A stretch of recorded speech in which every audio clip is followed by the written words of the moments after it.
system, of course, Kevin and our team of meteorologists, they've been watching it for the last weeks. You knew it was going to be wicked.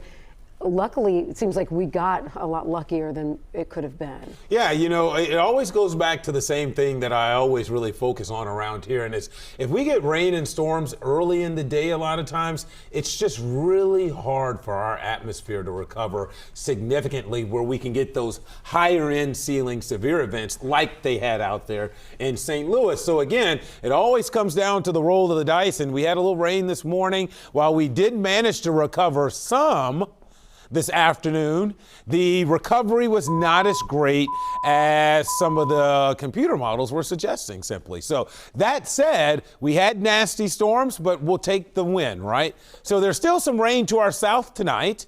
There's still downpours here, Maysville, through parts of Mason, Bracken counties, back towards Falmouth and over towards Dry Ridge, but this stuff's not severe. Okay, this is just a good old-fashioned rain, a little bit of thunder, maybe a flash of lightning or two. I don't expect much out of this. I do want to slide you off towards the north here, because there are still a few storms roaming across the area tonight. And while for the most part the severe threat has concluded, it's not completely over just yet until we can get the cold front through here, and that's still back west of Indianapolis.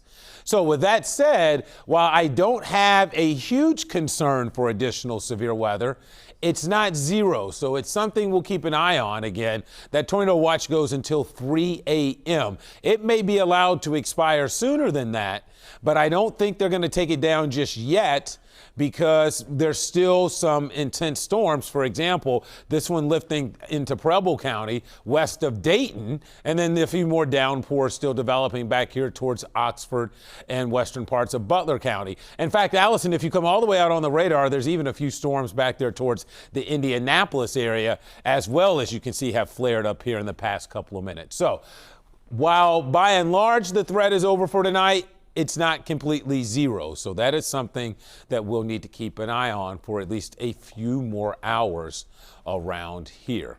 So let's talk about what to expect moving forward through the rest of the night. Temperatures are still warm out there. Look at that. We're still at 73 here in Cincinnati, 74 in Anderson, where you had decent rain and storms. You're now down into the 60s. Futurecast says, you know what, that's it for the night, but obviously radar has a different opinion. There's still a few storms out there. I suspect that given the fact that for the most part our atmosphere has been worked over, that's why I don't have a huge concern for additional severe weather overnight. But you never can say never and make it zero until that cold front clears us, and that won't happen for a few more hours. So rest of the weekend, though, we can put it on cruise control. The weather is very nice. It's 73 outside officially for us here. Here's a look at your 12-hour forecast.